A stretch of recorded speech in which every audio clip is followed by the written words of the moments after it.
Hello, MSOE fans, and welcome to the Raider Report, where we sit down with MSOE coaches to discuss all things Raider athletics, from game reactions to recruiting news and everything in between. The Raider Report has all the behind-the-scenes details and news you want. Athletic trainer Ryan McCauley joins the program this week to talk about how he became an MSOE Raider, the relationship between mental and physical health, and a little pro wrestling sidebar. Enjoy. And at this time, I am joined by our guest, athletic trainer Ryan McCauley. Ryan, how you doing? I'm doing well. Thanks for having me. No problem. Thanks for coming on. It's nice you guys have a little bit of free time now. You guys can actually come on the program this summer. Let's start with the basics. Tell me how you became an MSOE Raider. Sure. My journey to sports medicine is a little long and windy. This is actually my second career. Okay. My first degree was in sociology, marketing, and anthropology. That's a lot of words. It's a lot of words, and it's a lot of writing words, too. I don't do math, I do numbers. Okay. Well, I do words, not math. Same thing, right? Right, yeah. Yeah. So the goal was to get into sports marketing, sports management, and then I did sports marketing for a couple of years and learned I hated it. Okay. Hated being in an office. I hated making 125 phone calls a day. Sure. Just wasn't where I was thriving. Mm-hmm. Had one final interview with the Columbus crew in Ohio, and during the interview, I said I'm not a good fit for this position. We shook hands and left, and that was kind of like, all right, I think I'm in the wrong field. Time to pivot. So I ended up as a substitute teacher and assistant soccer coach in Joliet, Illinois. Okay. Scenic Joliet, Illinois, yes. If you love prisons and minor league ballparks, you're in the right place. Chicagoland Speedway, I think, used to be in Joliet before it closed, so RIP to that, too. One of the many highlights of Joliet, Illinois. So I think I'll be a substitute teacher and a soccer coach. That's what I'm going to do now. And then the teacher strike happened and I got laid off.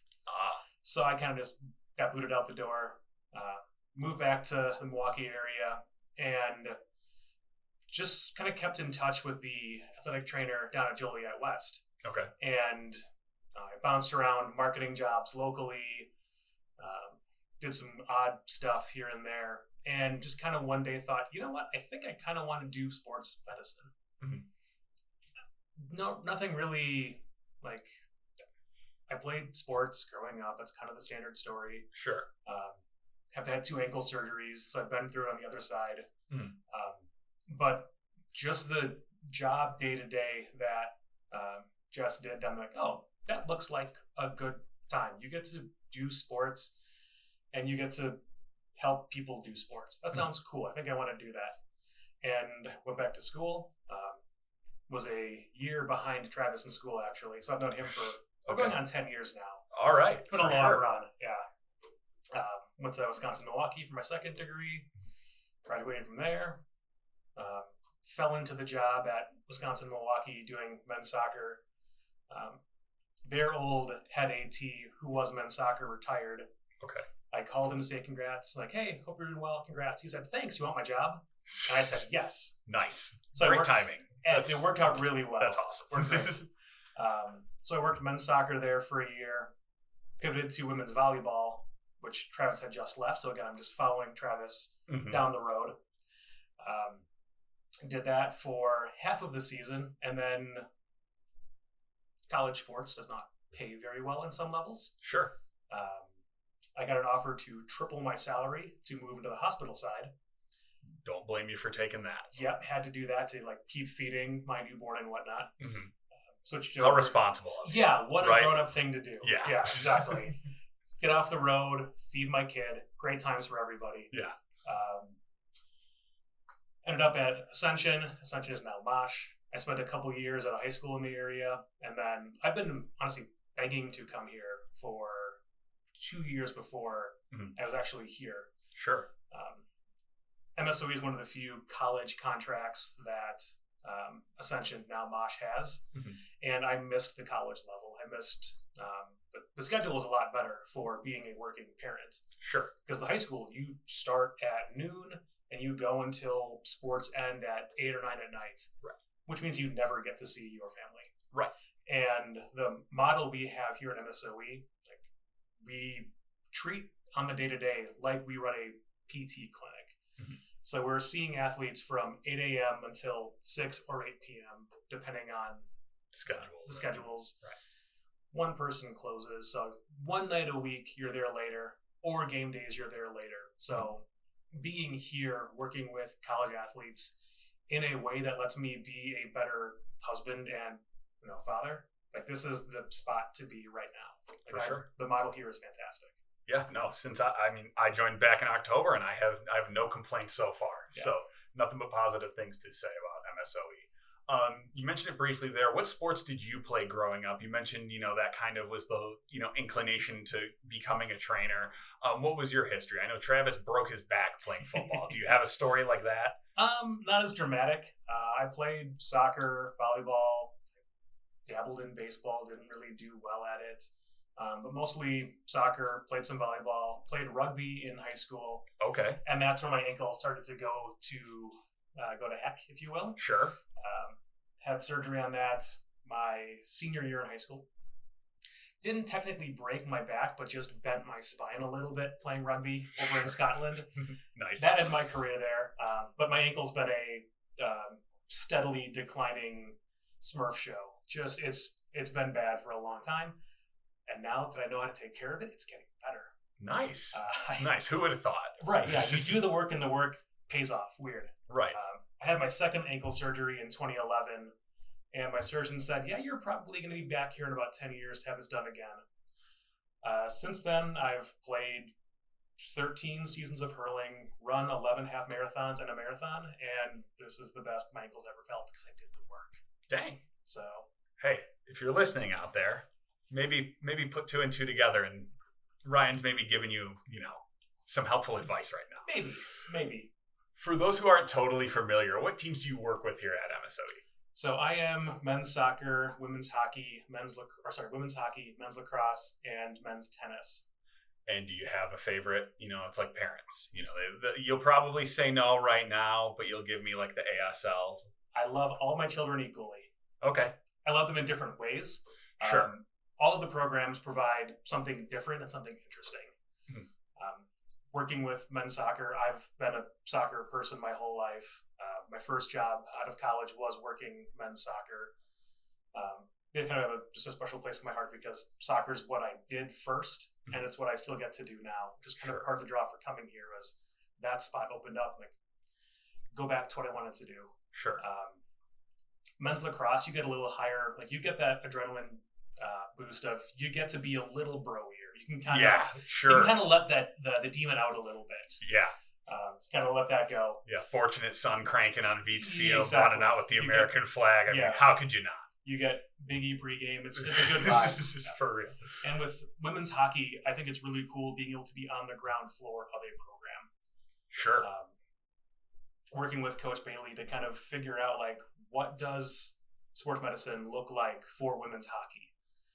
How do we build that program? How do we build that relationship with a bunch of women who don't know us and, given what they started with, might not trust us? Right. Because they had a rocky start. Now we have to rebuild that, like, hey, we're still here. We're going to be here. Mm-hmm. This past winter, they didn't have an official college season. They played co-ed beer league, but we still treated them like they were college athletes. Sure. We had their strength and conditioning program. I covered the games for them in particular. I went to their beer league games to be their AT. Sure. Like, we have to build this relationship back up of, like, we're going to be here and we're going to take care of you. Like, this is our job and what we want to do. So, like, please let us help you. Please trust us. And building that back up has been a really fun process.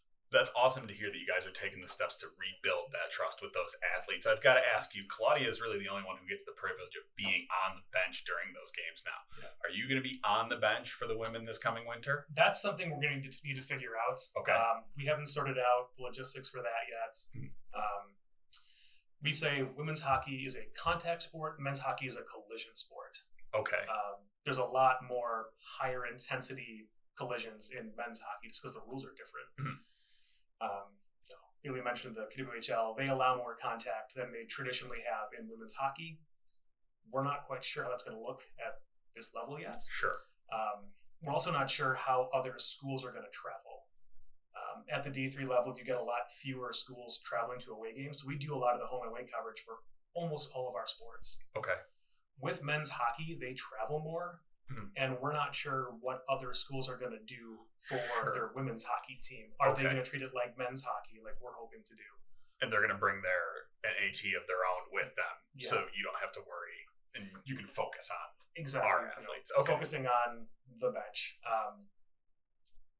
Maybe I'll be in the bench. Maybe I'll be in between. I mean, you get a better sight either from the very corner or from the bench. Right. So it's going to be what works best for the game day and what works best for each program. How can I get on the ice quickly to help both teams if I'm working both benches, or how can I be most accessible to our team if it's just our bench? Sure. So that's part of the fun, is figuring out what we need to and how to make this work. Because we can make it how we want to. There are no rules for where you have to stand. We can make that decision.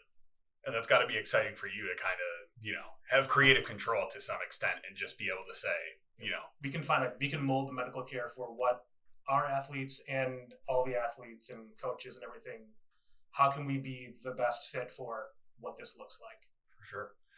All right, Ryan, let's get into it. I touched on it briefly with Claudia and Travis, but I wanted to dive a little bit deeper into the way that mental and physical health relate to each other. So let's examine returning from an injury and how someone can help or hurt their process in recovery. As someone who has had 2 knee surgeries, one on each knee, very different rehab processes, very different, mental states of being during each recovery. And shocker, I have one good knee and one bad knee all these years later. So how does that play a role in your recovery? I'm actually going to take us a couple of steps back there. Sure. You don't have a good knee and a bad knee. You have an affected knee and a more affected knee. Okay. When you're in my ATR, you don't get to say bad knee, hurt ankle. It's your affected side, your unaffected side. Okay. Like, you've got to look at it from your ankle may be causing you problems, but it is not on itself hurt. Like, yeah, there's an injury there. But if you frame it as, hey, this is what I'm working on, not this is my enemy. The ankle isn't the enemy. You need to help work with the ankle, work with the rest of the chain to get everything else moving properly. Like, when you ask Claudia, like, if your staff were the Avengers, like, we kind of talked in our office, like, where would we fall? I'm Captain America because I'm annoying as hell and I'm not going to let you be negative. Okay. Like, that's like, that's kind of part of the process, is like, when you're working with me, like, you're going to have good days and you're going to have bad days. But the bad days are the ones you have to work harder to work through. And how do you frame it? Like, yeah, today was a bad day. Who cares? Do better tomorrow. Like, if this is the worst day you're going to have, the rest of the days are going to be better. So what do you find is the biggest obstacle for people during the recovery? Is it the mental piece? Is it a lack of understanding of what the process is going to be like? What's the biggest hurdle to overcome? I think part of why I love what I do is you get the chance to be an educator too. So my background, I had a little bit of teaching experience, and I liked doing that. I liked being able to make someone's life better by letting them know more about themselves. And part of my process with the recovery process is letting people know why we're doing what we're doing. I'm not going to give you 6 exercises and say, go do these. I'm going to tell you why you're doing what you're doing. If you're doing a single leg balance exercise, what is that doing? Well, my balance is bad. Okay, why? What haven't you learned how to do yet? Is it because you have an inner ear disorder, or because your muscles don't know how to respond to a change in stimulus? So if you're balancing, you're teaching your nervous system to let your muscles work better. So balance is just, how well can your muscles communicate? And when you reframe that from, oh, I have bad balance, to, oh, no, I can train this. Like, my balance can get better if I teach it how to get better. Like, you're not born good at stuff. You have to get better at stuff. And getting better is a process. You don't be better, you get better. It's a process. It's funny you mentioned that, because when I was playing football, we would do what was called row flow. Restorative flow was a yoga program that we would do every week. And one of the big tenets of that was balance. And I was always someone who's like, my balance is okay. I'm not as bad as, him over there, but I'm not great at it. And then I remember one day the instructor pointed out, look at the top of your foot. You're balancing on one foot, and you can see all the little muscles and everything firing and keeping you balanced. And once I noticed that, it was like it unlocked in my brain, like, oh, okay. And then you just stare at the top of your foot and you fight it actively, and you're like, okay, now I understand this, and now you can kind of actively train that. You're learning to work with your body. Sure. Do you think that there are certain types of injuries that lend themselves to more difficult rehabs because it's a more complex thing to understand and come back from? I think when you get into things like low back pain, like there's a lot of discussion in the sports medicine, like, does non-specific low back pain exist? Can you just have back pain? Some people think, yeah, you just have back pain. Some people think, no, there is a root cause and there is a thing you can treat. A lot of times we don't know what is directly causing your pain, but what things can't you do? Let's undo those things. Like, you can't rotate. Okay, let's teach you to rotate better. You can't brace your core. Is breathing your problem? Like, there's so many complicated factors with the low back that sometimes that can be a long process to rework that. Like, back pain is the single most expensive injury for workers' comp because back pain just happens to a lot of people. Why is that? You have to figure out what caused it, but before you can fix what caused it, you have to get rid of your pain first. So can you alleviate the discomfort in the short term to allow you to work to build that process to figuring out, is it a hip rotation thing? Are you breathing improperly? Are your feet causing your back pain because you're not moving well from the ground up? And things like that are like an insidious onset. If you remember, hey, I got punched in the face and I broke my jaw. We know what happened. We know how to fix it. I got slide tackled and I rolled my ankle and I felt a pop. We know what caused it. There it is. You have mysterious hip pain that's just been building for a while. Okay, why? You've got back pain that's been there for a while. Hey, my shoulder hurts. Did you get tackled? Did you fall? No, it just hurts. The processes where you don't have a specific cause and kind of has like a unclear source, those tend to be longer because you have to figure out, okay, what's the problem now? How do we fix the problem now? And then work backwards to find where that came from. And those processes are a lot more taxing. So obviously, in ACL, you're 9 to 12 months, but it's generally a pretty clear progression. We know the steps. That's not to say you're going to have a checkbox, keep processing through linearly. You're going to have setbacks. Some people have things that hold them out for 15, 20 months. But we know the process. We know how to work around those things. Sure. So those are more straightforward. It's the more of the mystery. Why do I have pain? And we have to refer to a whole bunch of different people. Those are the ones where the mental health part has to come a lot more into it because it's not, hey, this is going to be a process. And they have to buy into doing the work and trusting you to figure hey, we don't know yet. We need to figure it out together. Right. And I'm sure part of that is also like the unknown. You know you're tearing your ACL. You know you're going to have the surgery. You know all the check marks and all the hurdles you have to, clear on the way. Whereas with that weird back pain, there isn't, necessarily an end date in sight. There's not always a light at the end of the tunnel. And I'm sure that can get really frustrating for some athletes. What do you do to combat it when it's getting to the point where an athlete's, kind of reaching the end of that mental limit? They're really frustrated. They aren't seeing improvement physically. What do you do at that point then?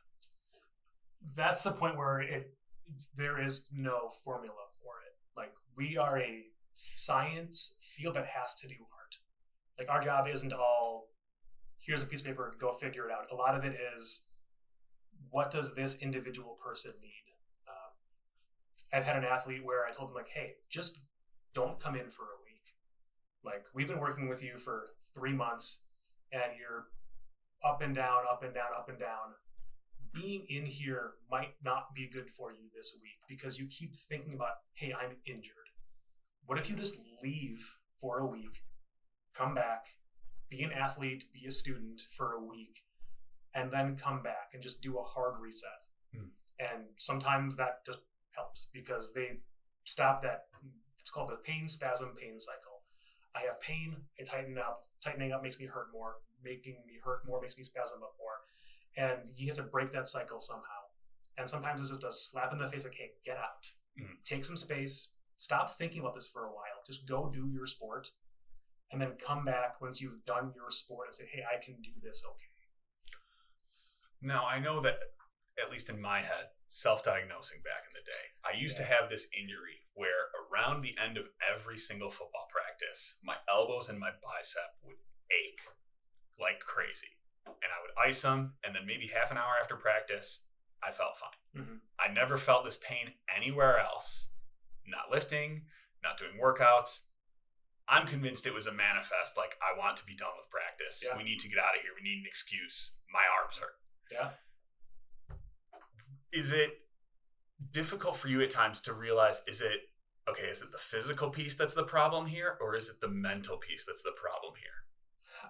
I think you can't separate the two, because pain doesn't exist objectively. Like, fair. You can have a painful stimulus, but you only have pain after you process that pain. Like, we always say, oh, the pain's just in your head. But that doesn't make it less real. Like, pain is in your head because pain exists in your head. If you don't know you have pain, you don't have pain. You can have there's disorders where you don't feel pain, and it's horrific because you don't know if you're sick. You don't know if you have a broken rib puncturing your lung. Like, pain is a good thing, so it tells you something's going wrong. The problem is when you get too reliant on that pain signal. And can you modify or modulate, like, okay, is this a physical stimulus causing me pain that's like a real problem? Like, do I have bone on bone in my ankle?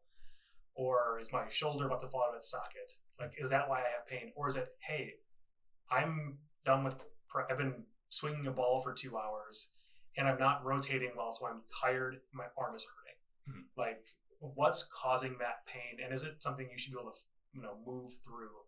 Or is it, hey, like, I had a really terrible week of class. My partner just dumped me. Like, I'm having emotional pain that's causing physical symptoms. They're the same thing to your body. So you need to be able to figure out, like, okay, the physical and mental pain, it's the same thing. Like, they both need to be fixed. And again, that's the hard part of this, is you can't just give a quick answer for, okay, do this. If that were the case, we wouldn't have jobs. You could just Google, how do I fix my broken heart? Or how do I, like, fix my shoulder? Like, there is no straightforward answer. Again, science isn't a body of knowledge. You don't know science, you do science. Science is a process. And, like, we learn more when we do things wrong. Because you've learned, like, okay, well, you have knee pain. Is it because you have a ruptured patellar tendon? Or is it because your knee isn't tracking properly because your hip isn't firing properly because your glutes aren't working? Like, is your glute not firing causing your knee pain? Sure. Or is it, hey, I'm really tired, I bombed my final, and I bumped into a table so my knee's presenting as the pain? Like, the process is part of the fun part, is figuring that out. Sure. So, touching back on the mental health aspect, I think it's in the forefront of, conversations today, and everyone seemingly has a growing awareness of mental health. And with that, I think there's also the tropes, chin up, stay positive, a lot of that kind of stuff where people think they're helping and they're not actually helping. This is a very prestigious academic school. It's very rigorous on these students. A lot of times they're not able to simply, like, hey, take a break, take a day or two for yourself and just, step back. What realistically do you tell our students when they need a mental break? Like, what are your tips? Like, hey, is it take a bath?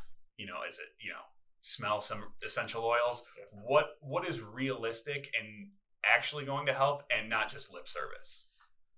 I think a lot of that goes back to what Bailey mentioned in her thing. Like, it's okay to not be okay.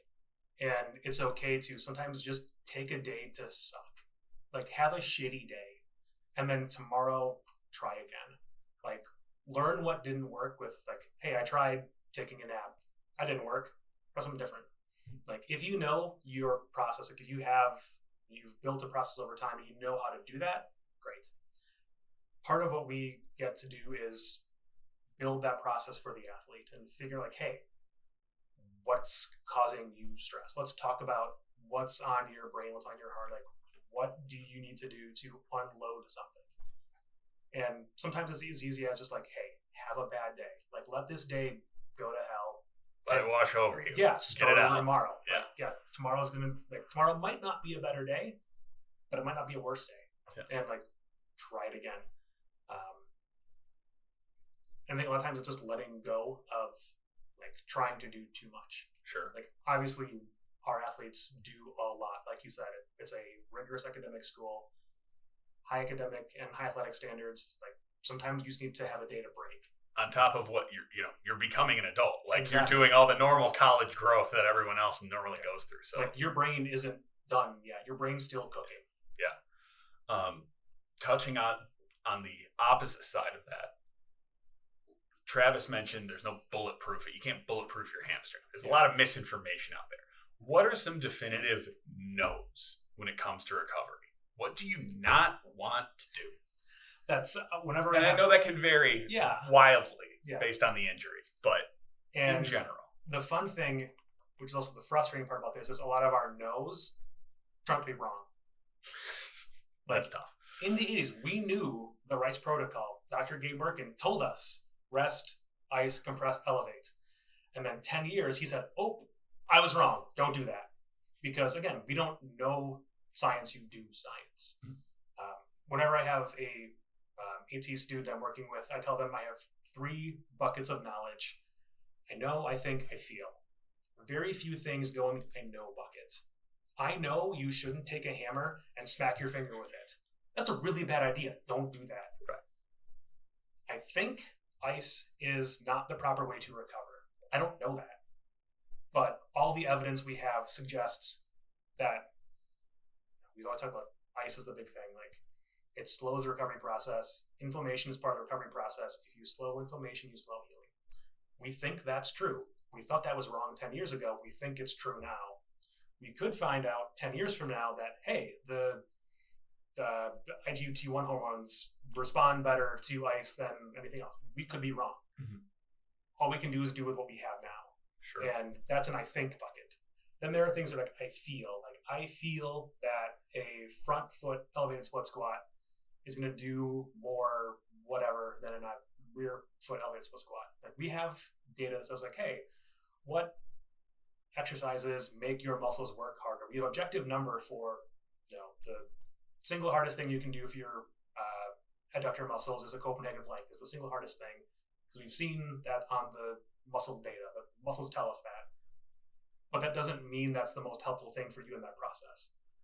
So, like, the things we know might not work in all cases. Mm-hmm. In every study, like, the gold standard is 5%. If you're 95 above or 9% or above, that's your confidence interval. There's still 5% that didn't work for. Like, 1 in 20 people don't do well with the gold standard.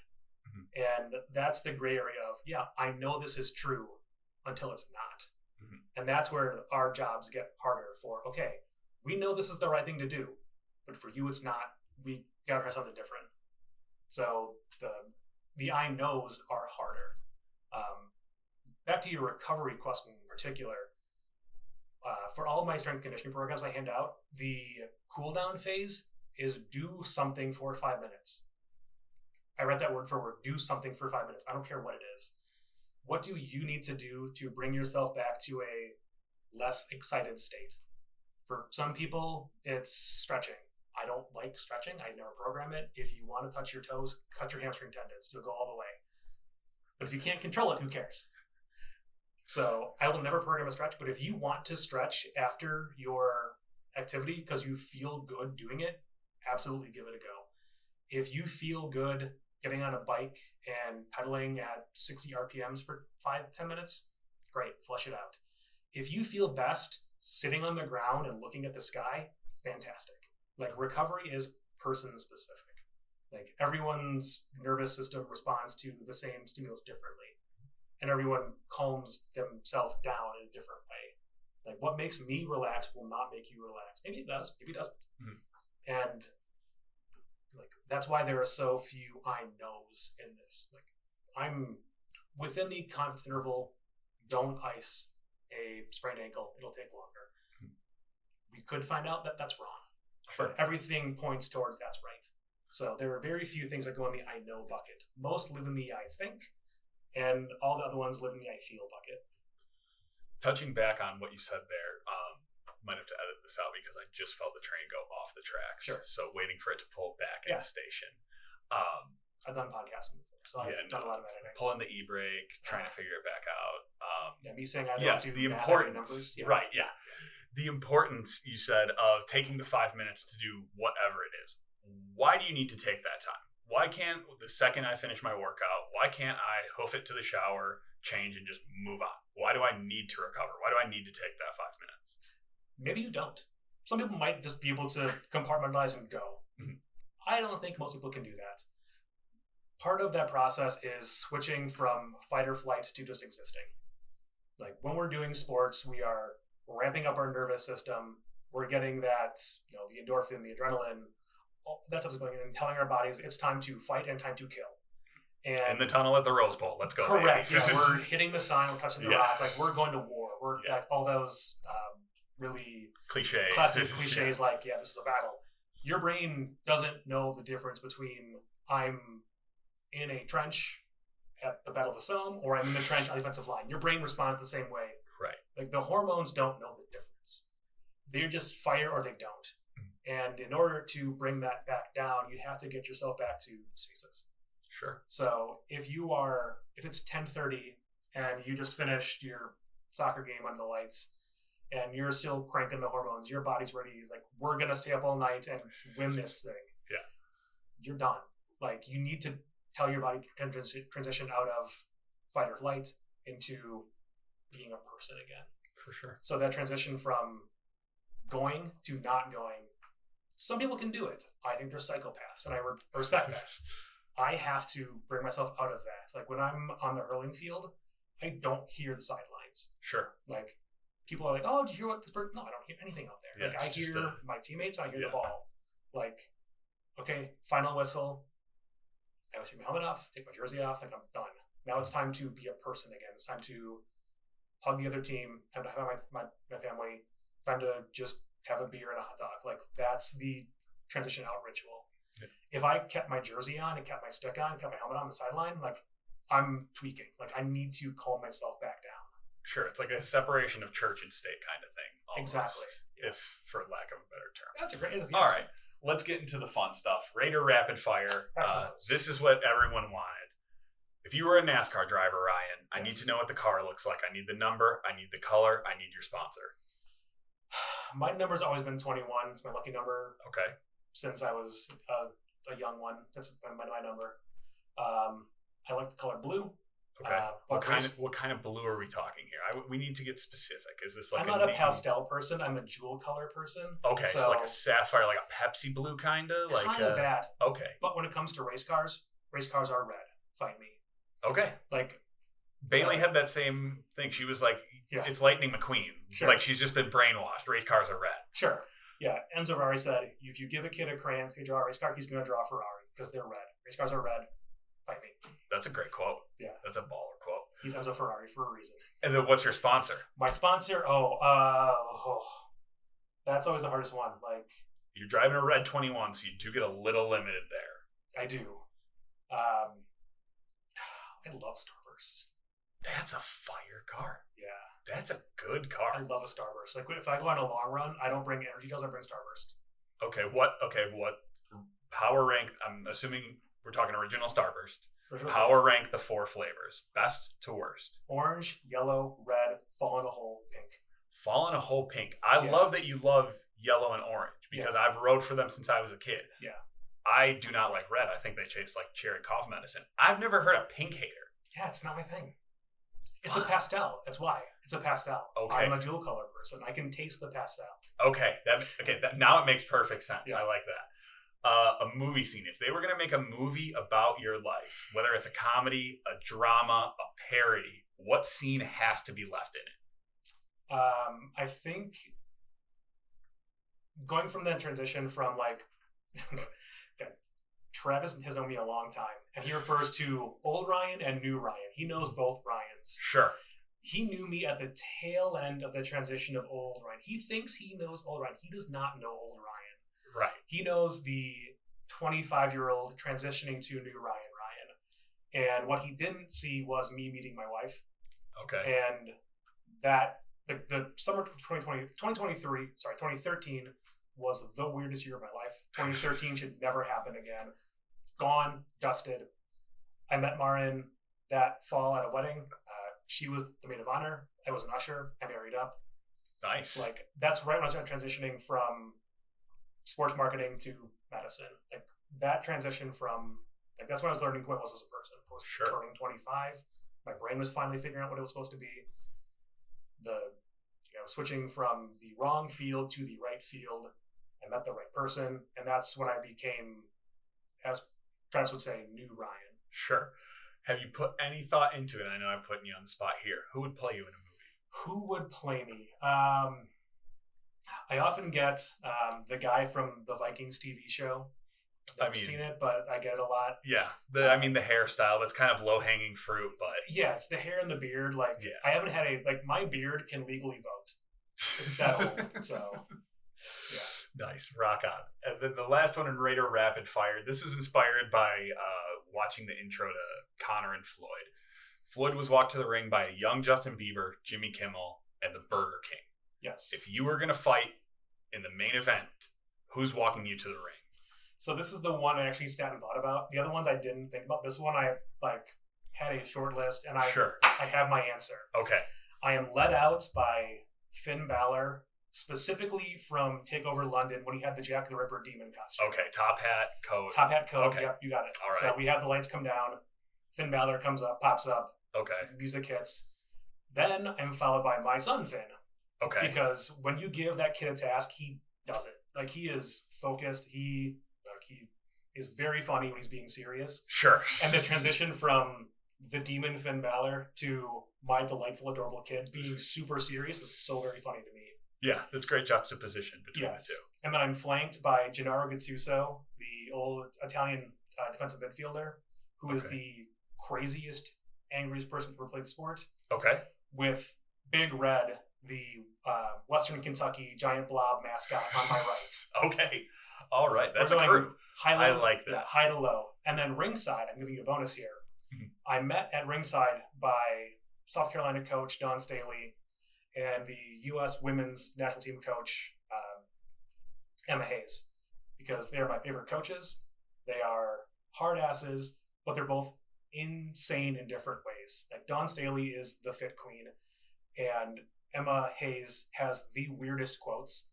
And I want Dawn to hype me up, and then I want Emma to say something super weird to get in my head. So we're gonna go do this. And then you have your son in between both of them, just keeping you just like completely hopping back and forth, having fun. Yeah. Oh, that's awesome. Alrighty, so we are. I got one more question before we actually break into the I'm too embarrassed to ask the AT, so I'll have Greg ask instead. In my research, which is, if you want to call it research, I found you were in the NBA referee program. I did that. Talk to me about that. What's that process like? Did you meet Scott Foster? Did you meet Tony Brothers? Did you ever meet anyone? Was it fun? It was some of the most fun I ever had doing sports medicine. Basically, my job was to show up to the arena 2.5 hours pregame. The refs would come in. I would do whatever they needed in terms of pregame prep. So, hot pack, muscle activation, taping. For the referees? For the referees, yeah. Okay. When is this? This would have been when I was starting at Wisconsin-Milwaukee until I got here. Okay. Just because the hours didn't work when I got here, so I had to leave that job, unfortunately. Sure. I've met all the refs. So, I've met Scott Foster, I've met Tony Brothers. Zach Sarbra is my guy. Mark Davis, awesome. Tony Brothers, awesome guy. They get a lot of flack. They do. Do you... I'm going to narrow this down. Does Scott Foster deserve the rep that he has? I'm going to answer that question by saying how cool Eric Lewis is. Does that help answer the question? Eric Lewis, him having a burner account is so funny to me, and I love that guy for it, because he's authentically himself and just the coolest guy to be around in just a conversational space. Let me ask you this. Are the refs fans, or is it their job? They're very professional. Okay. Like, we are there as, like, we're there to get them ready for their job. Like, it's their job. Mm-hmm. Like, it's what they get paid to do. They're, like, Claudia kind of mentioned how, like, we as sports medical professionals, most of us, I'm going to step back. There's two camps of ATs. Either you're a fan or you're not a fan. Like, when I'm on the clock, I'm not a fan. Like, I'm not here for wins and losses. I'm here for health and safety. Sure. So if I can help our team win, that's a secondary benefit to keeping them safe and healthy. And that kind of transitions with the refs. Like, their job is to do their job. Sure. And yeah, they come in, they'll talk about the golf course, and they all golf. They all golf. They all live in Florida. They all golf. Shocker. Yeah, I know, right? So they'll talk about golf, and they'll talk about, because they've known each other for so long, they'll talk about their other ref friends. They'll talk about their kids, about their family. Mm-hmm. And then when the teams have their security people come in, they do their briefing. They do like hey, these teams have played 4 times this year. Chris Paul not punched somebody, et cetera, et cetera. Yep. Like, when that happens, it's game time. They switch from being people to being refs. Okay. You can see them, like, the moment that door opens and they walk in, they're on the clock. So, do the refs do the perfect job? No, nobody does. Right. But I don't think there's a single person who has a bias. Mm. But the rest of them, like, they don't want to do a bad job because they're going to be seen doing a bad job, and their bosses know they're doing a bad job too, and they'll tell them. Yeah. So I was once accidentally let in on a meeting with the 3 refs and the ref supervisor. I was not supposed to be in the room, but because the ref who I was working on, it's a nice school, I got to sit on that meeting, and when they make mistakes, they know about it. And it affects their postseason assignments. Like, if they do a bad job, they don't get to do their job. Right. So, like, eye-opening. I have conspiracy questions I could get into, but we're gonna slide into the real business. I've got a couple we can do off mic. Let's start. Questions people were too embarrassed to ask Ryan, so they'll have me ask instead. Some of these might even be my own. Might have had Rob Harrington contribute a couple, an unnamed men's soccer coach contributed a couple. Fantastic. We'll see. Is he still contributing now as we're listening to it? No, he has ceased contribution. Okay. I hear a lot of different things about how to improve my sleep, from melatonins to cutting down on screen time to using brown noise machines, etc. How do I get better sleep? I'm going to give a really annoying answer and say it's all different. And when I'm at home, I sleep differently than when I sleep when I'm on the road, just because the environment is different. Sure. Like, the most important thing is consistency, which, being a college athlete, you don't get that. Like, you don't get bedtime at the same time every night. You don't get the same, because you're traveling, you're at hotels, you're bouncing around. It's midterms, finals. So, like, you don't have a consistent bedtime. Sure. What you need to do is figure out how you can keep it as close to consistent as possible. So, like, when I'm on the road, I sleep great because I can control every variable. So I get into the hotel right away and I crank the air down to 66. Like, we're in icebox in there. Yep. Bottom it out. Yeah, we're going as low as it can go. I have the same compression pants, like the same brand of compression pants I wear on the road, just because they make me feel comfortable. Yep.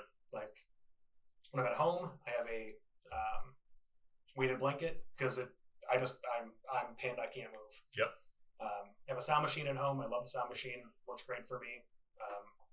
But part of that, again, is being able to transition from being an active, awake person to being a sleeping person. So my sound machine has 2 modes. I have a dim light with, like, ocean sounds when I'm reading in bed. And then that switches to, like, forest sounds, and it's dark when I'm sleeping. Sure. That's just what I've learned works for me. We have blackout curtains, so I'm at home. There's no light. Great. On the road, you can't guarantee that. So I always bring a sleep mask with me. Sure. And you put that on, and it doesn't matter where you are, it's dark. Mm-hmm. So, like, darkness, cool room, and consistency.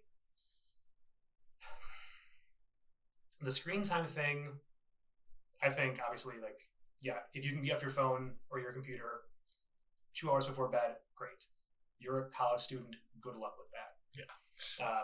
I think part of that is winding down, like, okay, if I have a bad habit of being on my phone late at night, and what I've had to do is just like, okay, I get into bed, I put my phone down. The moment I touch the bed, I can't touch my phone again, unless I have to like change an alarm or unless I have to, I don't touch it.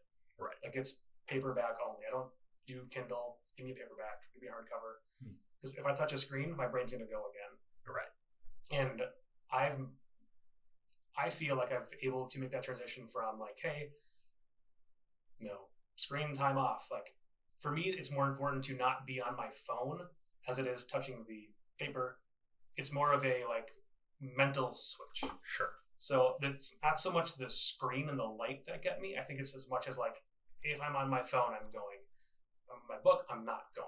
Your brain, it's like starting the routine and like shutting down the cylinders. Yeah. Sure. And like they mentioned melatonin. I used to take melatonin on the road, and I would find I would wake up 3 hours after I go to sleep. Like I would wake up 3 hours, walk around for a bit, back to sleep again. And that just means melatonin didn't really work for me. Sure. I know some people will take a tablet, split it in half, have it to go to sleep. They'll wake up, finish the other half, and then go back to sleep. I take a sleep supplement on the road that's like a little bit of melatonin. It's I'm gonna blank on which amino acid it is, but you find it in tea, and then like a mint something, and it's just part of the ritual. Like the answer is find your ritual. Sure. Like I found what works for me. There is no correct answer. Like you need to guess and check. It's all a process. You don't know the answer, you find the answer. I'm going to piggyback off that last question with my own selfish question. Let's do it. I haven't been doing it as much, knock on wood, but when I was working in construction, I had a really bad tendency, and I'm not sure if it was a stress-related thing or just the way I was positioning. I would mess my neck up all the time. Sure. And it made driving hell. It made working hell. I was in constant pain. When you tweak your neck like that, do you ice? Do you heat? Do you just let it go? Are you supposed to stretch? Should you try to not move your head? What do you do when that happens? I'm going to be annoying and say it depends. What did you do? Like, why was your neck bothering you? What did you do to mitigate the discomfort? What did you do? Well, it got to the point where I had sneezed and I completely pinched the nerve in my neck and had to go to the ER for muscle relaxers. Yeah. It was not fun. Okay. So how did you solve that problem? What did you do to figure out how to work around that? What do you mean? Like, okay, so you sneezed one time. That was that trigger. You didn't die. You kept living. What did you do after that? How did you keep it from coming back? It kept coming. No, it kept coming back. So you never figured it out? I never figured it out. I quit. I got out of that job. Sure. Okay. And then it went away. Fair enough. So you removed the stimulus. Okay. Right. So part of it is sometimes finding what the stimulus is. Like, Claudia's our concussion and neck person generally. And she'll often find if you sit on the same side of the classroom for too long, like I have a habit of sitting on the left back side of a room. So even now you see I'm sitting angled head right, crossed leg this way. I have right neck pain most of the time. Sure. And now that I'm thinking about it, I'm going to switch sides because I'm in that spot where I'm uncomfortable. Sure. Like sometimes it's breaking the cycle of like, what am I doing to make it uncomfortable? Is it my sport? Okay, so you can't remove yourself from that unless you quit your sport. So a lot of it is, I'm not a big posture person. I don't really care about your posture. It's more of, can you get in and out of position? Like right now I'm reclined. I'm not sitting upright with perfect posture. But if you need me to sit on the floor for 3 hours, we're golden. Because I can get in and out of those positions comfortably. Sure. And a lot of that is mobility. Like, can you control ranges of motion? Can you get into different positions? Again, I don't care how flexible you are. How mobile are you? Can you use that range of motion? I've had a couple athletes this year with neck pain, and some of it was stress.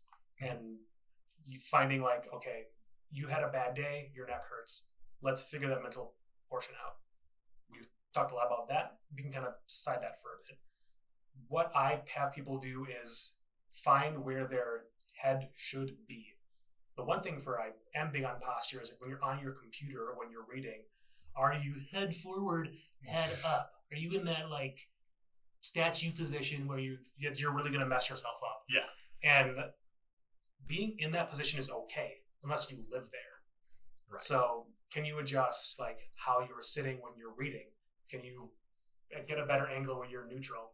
Mm-hmm. So can you do the mechanics to find a more neutral position? And then from there, does your neck move well? Can you touch your ear to your shoulder? Can you look over both shoulders? Can you retract and protract your head? Can you do the motions your neck has to do? You played college sports.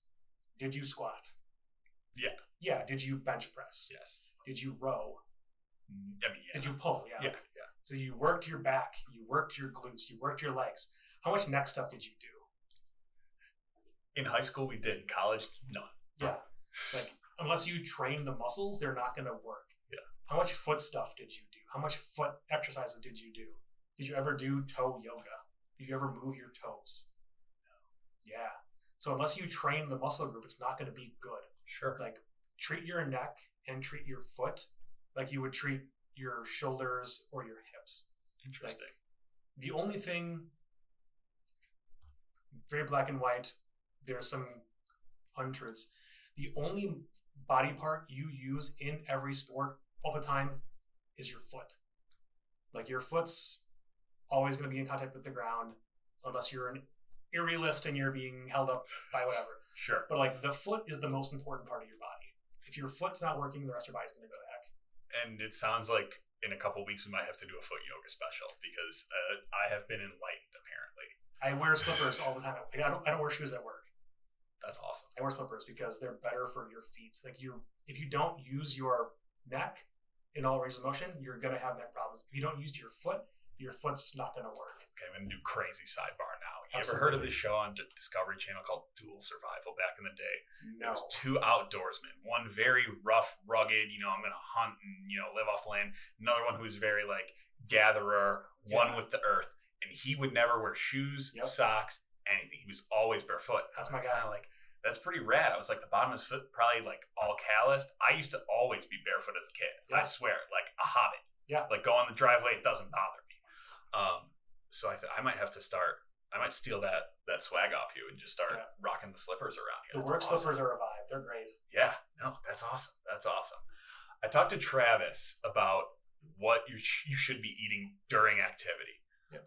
Simple sugars. He was saying like literally candy, because I used to have a guy who would chug a blue Gatorade and have a Snickers bar at every halftime. My Starburst pack. Exactly. Yeah. When you're done, game is over, parents are taking you out to dinner. Yep. What do you need to make sure that you're eating? What's one thing that you need to make sure is on your plate? Water. Okay. The one thing you need to make sure is water. Like, you need to hydrate. Every athlete sweats. Put one back into your body. Carbs, you need to restore your glycogen because your muscles need carbs to work. So you've got to restore your carbs somehow. And protein generally. Like, every athlete has different needs. And that's, Claudia mentioned the nutrition app we were doing. Like, your needs are different if you are a 10,000 meter runner or if you're a goalkeeper. Like, you're as a goalkeeper, your sport lasts way longer than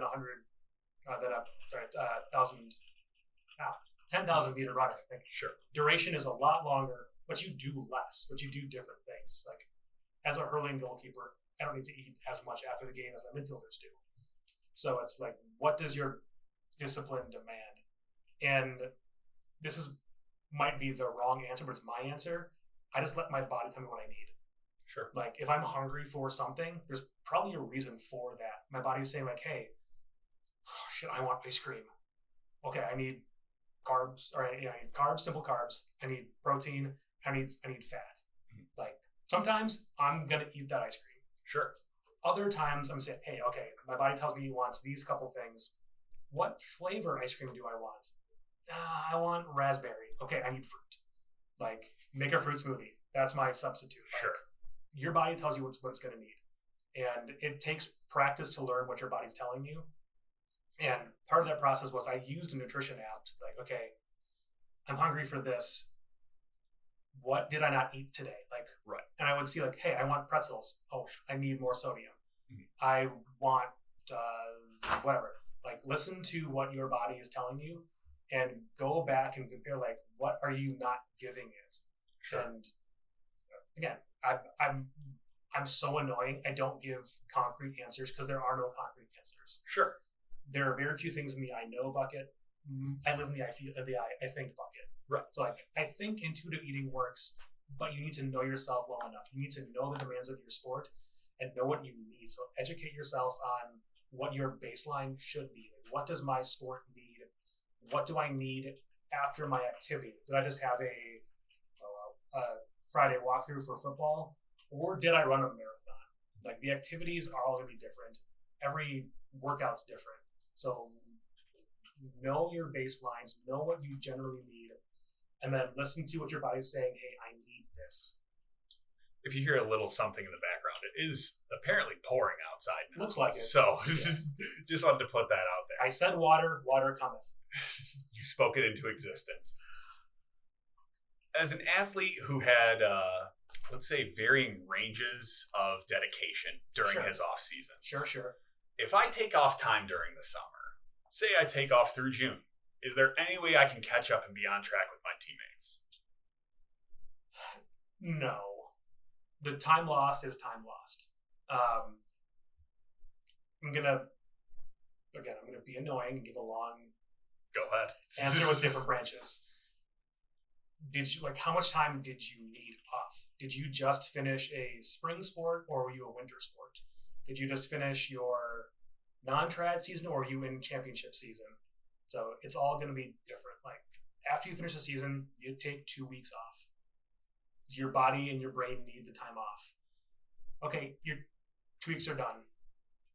Did you take 2 more weeks? Did you take 2 more weeks? Like, 2 weeks and 6 weeks off are going to be different. Like, how much time off did you take off?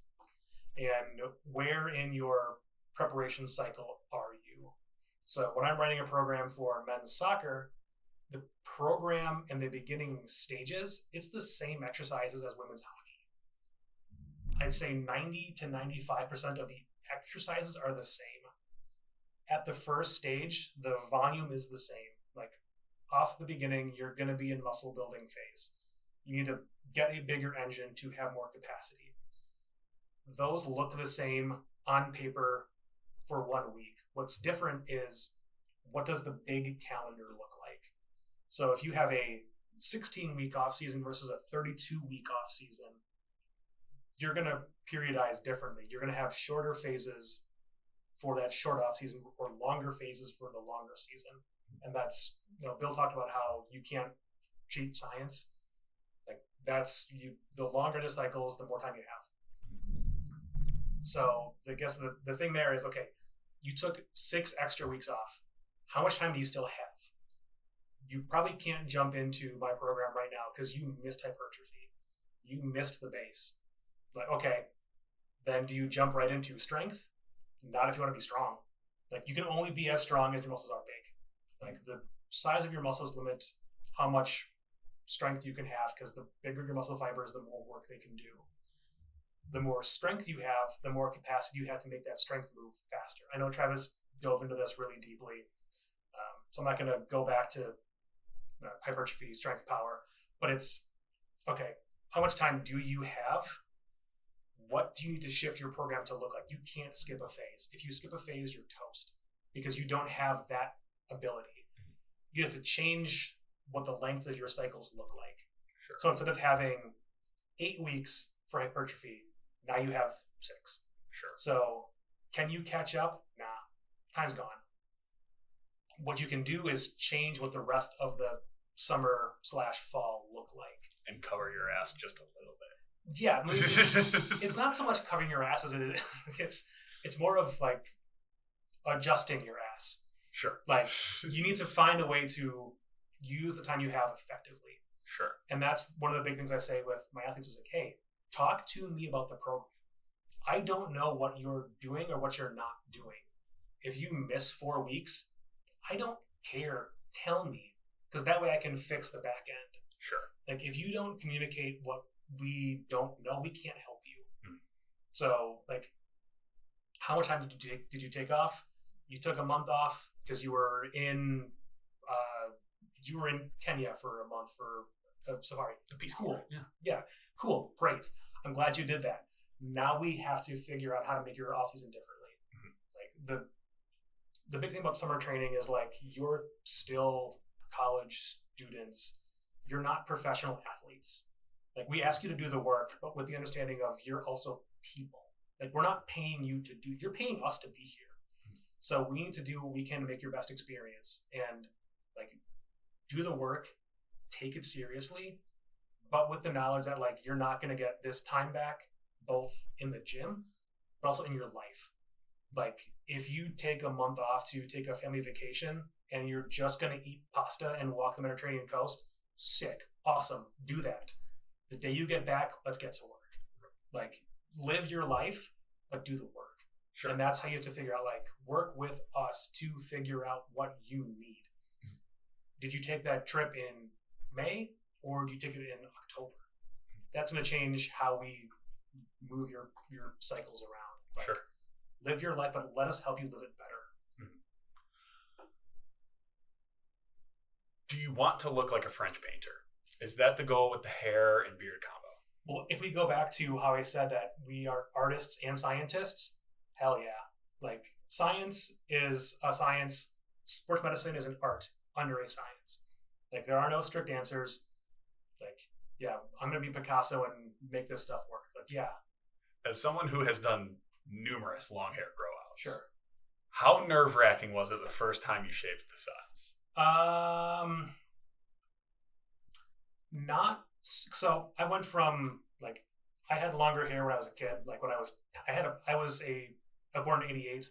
Okay. My family, like I have some family members who are like big '80s metal people. Okay. So I had a mullet in '93. Like Let's I had a blonde mullet in '93. Hell yeah. Yeah.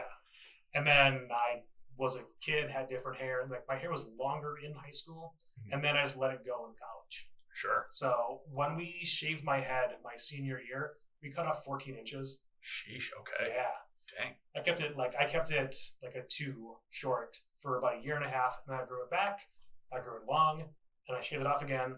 I grew it long again, and then like, let's do something different. So I took the sides down because I trust my stylist. Said, if you make a mistake, we'll cut it off and start over. Who cares? Right. Like that's because what is the like between a good haircut and a bad haircut? What's the difference? About 2 weeks. Yeah.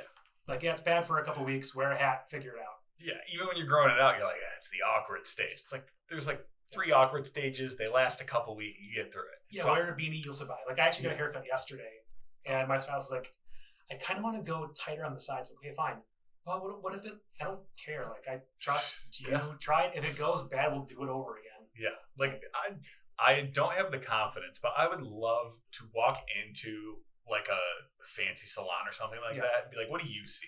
I want you express yourself and I'll own it. What's the worst that could happen? What's the worst thing that can happen? Yeah. Like I'll go home and I'll shave it off and you'll never see me again. Yeah. Okay. So just try it. Yeah. Why do you paint your nails? Why not? Follow up. Are you goth? No, I'm not. I don't like pastel. I wear black on game days because that's just the brand. Yeah. But like, I'm a jewel color person. So give me a rich purple. Give me a bright blue. Give me a ruby red. Okay. Why do I paint my nails? Why not? I agree. Why not? Like, yeah. Like my kid does it. I'll do it. My wife does it. Like, who cares? It's fun. I agree. I would do it during season if I'm like taping. If I'm taping ankles a bunch, it actually like keeps my thumbnail from breaking as much because the nail, like the paint protects it. I was gonna say this is probably a little too much information, but No such thing. I feel like I used to get the like ingrown toenails, and then I started having my girlfriend paint my toenails, and I tell you what, that doesn't happen anymore. Yeah, it's a weird little witchcraft voodoo magic, but man, once you find out, you never go back. Well, part of our job is like we use our hands so often, we have to take care of our hands. Yeah, and part of taking care of your hands is taking care of your mental health. Like, do what feels good. Yeah. Like, I wear red nails in season because we're Raiders. So I wear Raider red. Hell yeah. Like, if it's Halloween, I'm going to go black and orange for a week. If it's Patty's Day, we're going to go emerald green. Like, exactly. It's just a vibe. Express yourself. Yeah. What is the single worst part of your job? The single worst part of my job is paperwork. Ooh. I'm really bad at notes. I'm sorry, Claudia. I'm so sorry. I'm really sorry. I'm really bad at notes. Like, part of it is like my mental illness. Like, if I don't have time to finish a thing, I cannot start a thing. Sure. Like, I can't go halfway through and pick it up later. Right. I got to start from the beginning. Like, yeah. I got to do the whole thing or I can't do it at all. Very relatable. It's some OCD something. It's like a determination. I can't not like if you tell me like, okay, do half this now, do half it later. So I'm doing it all later. Not happening. Yeah. Can't do it. Yeah. I mean, I can do it all now, but if you're telling me I can do half and half later, it's just all going to get done later. Exactly. Like that's how it works. Yeah. What is the best part of being a dad? Oh geez. We're gonna be really corny because parenthood is corny because that's part of what it is. Like everyone scoffs at that. You don't know until you know, but that's you don't know until you know. Like the first time like Finn kicked a soccer ball, that was awesome.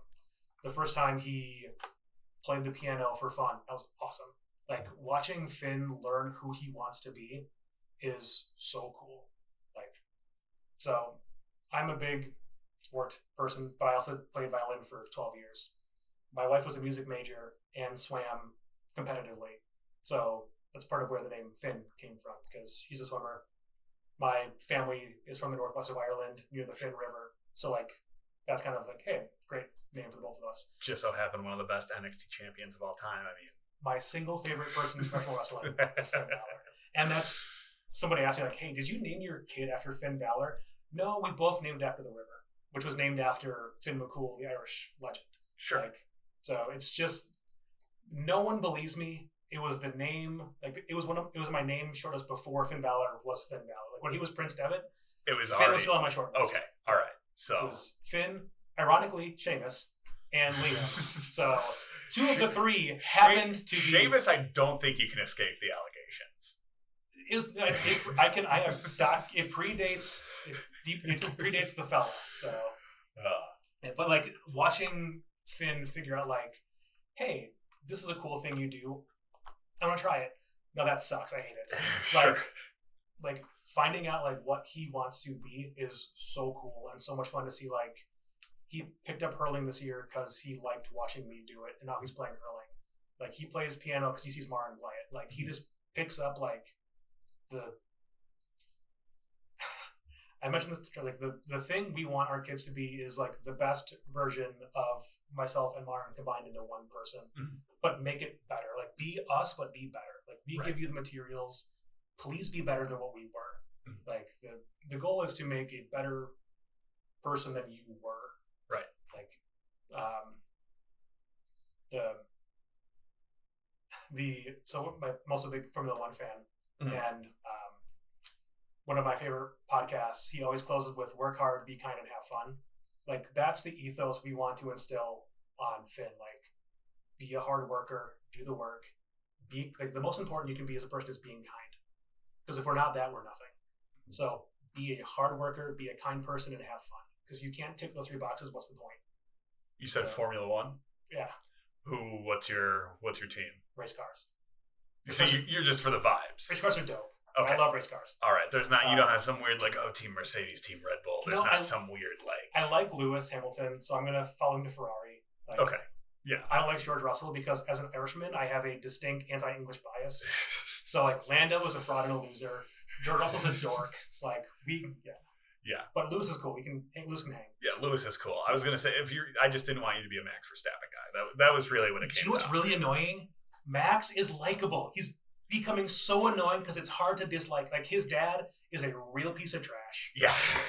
And I don't blame Max for how he was 6 years ago. He was raised by a garbage person. Right. And was acting like a garbage person. He's becoming more likable, and I hate it. Yes. Like the fact that he spent the night before and the morning of Imola sim racing a 24-hour race just for fun. Like his job is sim racer who also drives Formula One. That's awesome. That's so funny to me. He's such a weird dude.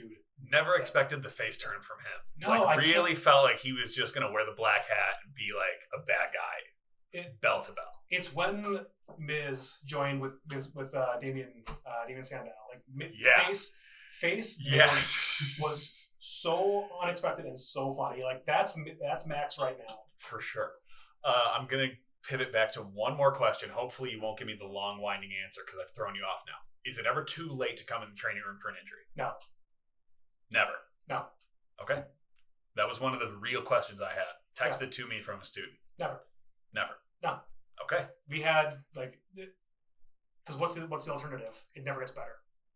Like, we'll probably give you shit for waiting so long, but then we're gonna do the work. But here's the thing: you deserve that for taking so long, right? Well, why did you wait? Why did you wait? Is the question. Like, did you not know it was a problem? Did you not? There's a litany of reasons it could be you never came in the first place. So like, we'll figure out why you didn't come in. If it was, I'm probably gonna make fun of you, but then we're gonna do the work. Like, you can always get better. It took me 10 years to figure out my ankle. Ryan and everyone are here to help you. Yeah. Like, I did understand that. They're not like out to get you. Yeah. There's not going to be a gotcha moment if you walk in.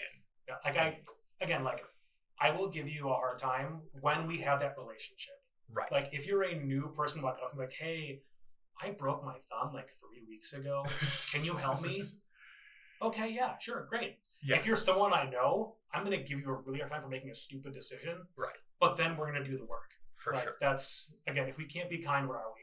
So, like, part of this kindness is like, okay, you made a mistake. Let's fix it. Like, we're here to make you better. So I don't care if you tear your hamstring and then come in a month later because you didn't think a torn hamstring was a problem, but then we fix it. Sure. We gave him a hard time. We still give him a hard time. But, like, we did the work. And don't blame you. They did the work, too. So, like, you got the... You took your medicine, and then we fixed it. My most important question. Yes. I've been waiting to ask you this for over an hour now. Okay. Who is on your Mount Rushmore of professional wrestling? And I have a little bit of a caveat. It has to be someone that you like spent time watching. Like, I don't want you to just give a slot to Flair or Hogan because they deserve it. I want personally the 4 most important wrestlers to you. So Bruno Sammartino off the list. Got it. Hey, if you different strokes for different folks. I just wanted to say, don't feel obligated to include some old heads. I own 1 Funko Pop and a Randy Macho Man Savage. Okay. Macho Man and Hulk Hogan are like, when I was a kid, what I grew up watching. Mm-hmm. Like, I caught the tail end of Hulkamania, and I always preferred Macho Man. Like, I was Hulk Hogan for Halloween one year, but deep down, I just wanted a Slim Jim. Yeah. Like, I'm a Macho Man guy. I'll be a Macho Man guy. The greatest in-ring performer in that 15-year span. The biggest crossover star, including like him and Hulk, were the biggest crossover stars before we got to Stone Cold and The Rock. Like, for sure, they're what made professional wrestling no longer just a territory thing, but a national thing, and a far more compelling character. Yeah. Than Hulk until the NWO at least. Well, but yeah. Macho Man, the Macho King, Miss Elizabeth, Sensational Sherry, just the promos alone. Yeah. Like, when I'm having a bad day, like, the amount of times I watch that Cream of the Crop promo, and it always pops me just bringing the little creamer up. It's magic. He's delightful. Like, we R.I.P. Lenny. Yeah. R.I.P. Macho Man gets the anchor spots. Because I'm an insufferable person, like, I went through I've kind of fallen off the game professional wrestling wise. Just, I'm too busy. Sure. And again, if I can't do something whole ass, I'm not going to do it. Right. I have this sickness where if I don't know everything, I'm not going to do it. Yeah, no. So, like, as soon as AEW split off and I spent a couple years on that, there was too much between WWE, it's a lot. NXT, AEW, New Japan, AAA. Like, that's too much, and my brain couldn't handle it, so I kind of stopped. Yeah. I did watch WrestleMania this year. I got back on it. Sami Zayn is that guy. I love Sami Zayn. Yeah. But I'm going to have to give a spot to Finn Balor. Again, like, going back to New Japan days, Bullet Club, Prince Devitt, like the whole 9. people who aren't wrestling fans, like we say Bullet, like Bullet Club was like the cool, like it made you feel like you were mainstream cool without being mainstream cool. It made you the king of the nerds. Yeah. Like, I have a Bullet Club shirt that I can't wear because it's uncomfortable to wear a Bullet Club shirt in public. If no one, but if you know, you know. Yes. Like, right, exactly. Like, yeah, I had a Bullet Club Chicago flag shirt, and I was like, this kind of looks like I'm just associated with a group I don't necessarily want to associate with. I did a hard time in federal prison for something I shouldn't have done. Like, right, exactly. Like, if I take off this shirt, I'm going to have tattoos that make you, like, think, oh, he's not a nice person. No, like you're gonna know how many teardrops are on my face, kind of thing. Exactly. No. But man, when those shirts first came out, it was awesome. Yeah. I'm a big Shibata fan. Oh my god. The man broke his own brain doing too many shoot headbutts because he was that crazy of a person.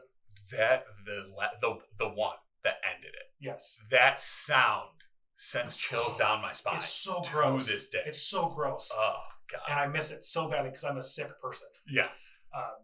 I've long said that, like, back when I was watching New Japan, if Tomohiro Ishii said you owe me $1, I'll hand you my wallet. If Shibata says you owe me money, I'm going to light myself on fire. I don't want it. Like, I'm done. Just, here's my wallet. I'm going to be on fire. Like, I don't want it. Yeah. Self-immolates to avoid the wrath of Shibata. The headbutt, I don't want the headbutt. Yeah.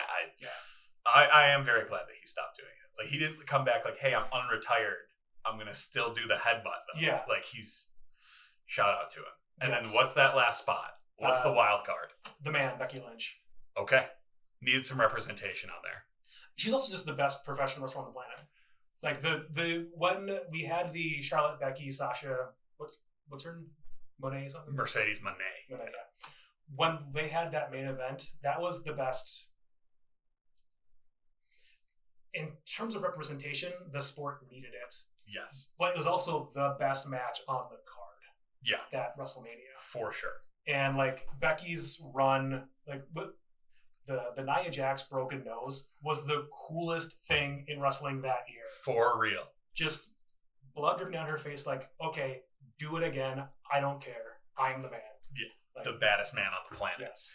And I also love the evolution where she just became like Hayley Williams from Paramore and just started wearing like the craziest, coolest outfits you could ever imagine. Well, if you go back to like her, because there were two versions of Becky Lynch in NXT. There was when she won the belt as like steampunk Becky. Mm-hmm. And before that was the weird phase where Kevin Dunn insisted on everyone being a stereotype. So she came out to bagpipes and wore a kilt. What are you doing? Yeah. And then, oh, no, you let Becky be Becky and she burns the world to the ground because she is the best professional wrestler on the planet, not named Orange Cassidy. Or her husband. I was going to say that. Or Seth freaking like, Rollins. I mean, but Becky Lynch, like, also, can Marvel stop announcing that they're casting these sweet wrestlers in their movies and then cutting them? Like, Becky Lynch has been cut from 3 movies. Seth Rollins just got cut from the new Captain America. Like, there's more than just, like, The Rock, Cena, and Batista. Yeah. Like, Batista, we legitimately great actor. Great so actor. Funny. Great actor. I don't know if you saw photos of The Rock. He's doing that new Mark Kerr MMA movie. Yep. He doesn't just look like The Rock. Is he trying to be an actor now? Is he not just being Dwayne Johnson? We'll have to see. Yeah. All right, Ryan, before I let you out of here, and thank you for playing ball with me this long. Of course. As we continue into the summer, what's a piece of advice that you would give to all the student athletes out there? I think I'm just going to go back to what I said, like, about the catching up, like, have fun, live your life, like, live the summer, be a college kid, like, live your life the best you can, make the right choices, make the wrong right choices, make the right wrong choices, like, have fun, but then do the work. Like, if you're a student athlete, that's a privilege. You don't get to be a college athlete, you have to earn it. And there are, you mentioned we make sacrifices to do this. Like, you don't get to do all the things you want to do. Like, you have to pay into what you're going to get out of this. Like, if you don't do it, you're really embarrassing school. Like, do the work, because it's not just you, it's your teammates, it's your school, it's your legacy. Like, do the work, but have fun. Like, work with us to let you be the best version of you, working around your internships, your work, your vacations. Work with us to let you be have this be the best experience. Because you don't want to look back and say, hey, what could I have done? Like, the worst thing to have is regret. Like, whether that, if you decide like, hey, I want to be less serious about this, fine, let us know. We'll let you do that. But like, don't look back and say, hey, I wish I had spent more time doing A or B. Like, do it now. Mm-hmm. Like, have the fun, do the work. And it's exhausting. But when you get to be our age, you lack the energy to be exhausted, you miss it. Like, do the grind, have the fun, do the work. For sure. You heard it here first. I want to thank you, Ryan, for taking the time to join us. Thanks for having me. You're welcome. Thank you to Ryan for taking the time to join us this week, and thank you again for listening. You can follow Raider Athletics on YouTube at MSOE Raider Athletics, and you can follow us on Twitter and Instagram at MSOE_Raiders. Don't forget to find us on Spotify, too.